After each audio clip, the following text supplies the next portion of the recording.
What's up, YouTube? I just want to, this is your boy at NoMoreGangStalking.com, and I just want to thank everybody who took the time out to call Jim Jordan to do that action, to take your time out to make that action possible, and to call him and let him know about the harassment that's going on, and hopefully he continue to fight this corruption that's in the FBI, which is a component of the targeting apparatus against us.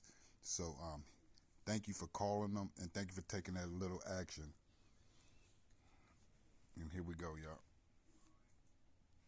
Hey, what's up, Pete? This is your boy at No More Gang Stalking. Small things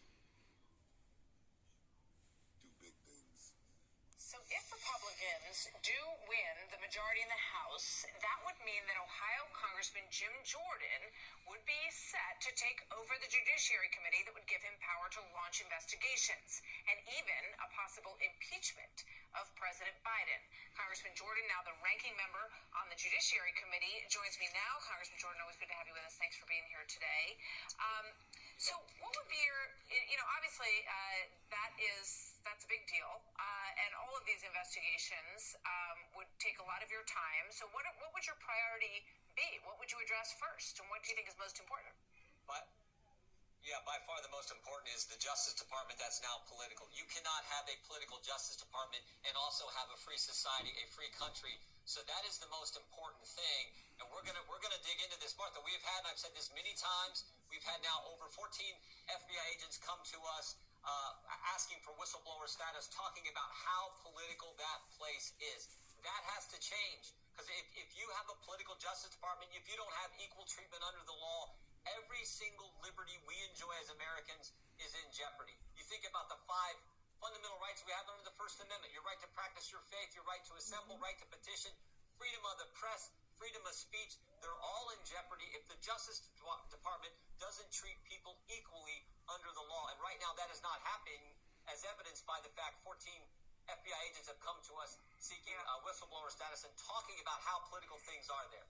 Yeah, I mean, clearly they were upset about the way the Hunter Biden case was handled. You think about the fact that parents at school board meetings were labeled as potential terrorists. You think about what happened to some of the rioters after the Black Lives Matter, or even people who have been vandalizing pro-life centers. Yeah. It is very curious why some of these are pursued and some are not. A lot of people out there would like to know, though, what your plans are with regard to Hunter Biden, and what about this question of impeaching President Joe Biden? Here's what the former President Obama had to say about that on the campaign trail. I'm going to let you get ready after this. Let's play it. Okay.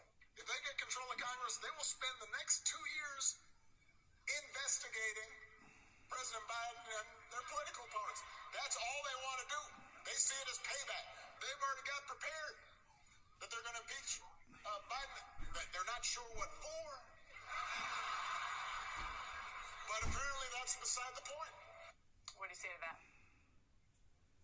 Well, a question on impeachment, that'll be decided by the whole conference. Here's what I want to focus on. 2 years ago this month, 51 former Intel officials signed a letter that said the Hunter Biden story had, quote, all the earmarks of Russian disinformation. That was BS. People knew it at the time it was BS, but they put that together, and that became the pretext for suppressing that story so that we, the people, couldn't have access to important information just days before the most important election we have, election for President of the United States. How did that get put together? How did many of those people still have a security clearance? Were they talking to the FBI?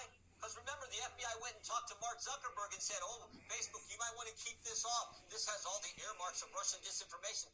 That impacted the election. And I thought my colleague Matt Gaetz made a great point in committee a couple weeks ago. He said, when is the FBI not going to influence an election?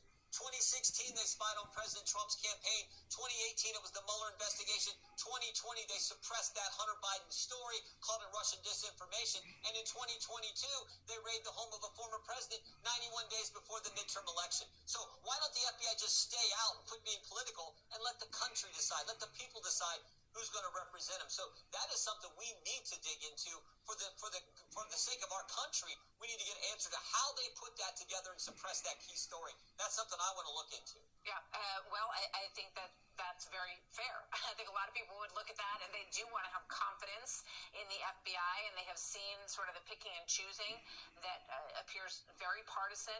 And you have whistleblowers, as you say, from the FBI who say that they were told basically, put that Hunter Biden case aside. We're too close to an election. We don't want to be involved in it. And as you point out, there's a good argument that they've been involved in pretty much every election in the past 6 or 8 years or so. With regard to Hunter Biden, what would your intentions be? Well, that investigation will be run out of the Oversight Committee. I don't think it'll be headquartered in the Judiciary Committee. I think my good friend and colleague, Mr. Comer, will run that investigation if, in fact, the American people put us in the majority, which I think they're going to do. So it'll be there. I know Jamie is very concerned about these 150 suspicious activity reports that the Treasury Department has. We'd like to know what those say. So that's something I think we'll focus on as well relative to the Biden family, quote, business operation. All this is important, but the broad picture is Joe Biden has this narrative where he's called half the country fascist and extremist, and the FBI seems to be trying to make sure that that is the narrative that they get. This is what what these whistleblowers have told us. There's even a purging. Some of these guys have said they're trying to get rid of folks in the FBI who have conservative beliefs. So that is part of this broad concern we have with the Justice Department, specifically the FBI. We're going to investigate the specific matters and that broad general concern. Well, that's an appropriate role of Congress to make sure that the judiciary and the FBI are treating everyone in this country fairly. And we'll see what happens. Jim Jordan, good to see you. We're headed to your home state tomorrow, and we are looking forward to it. Thanks so much.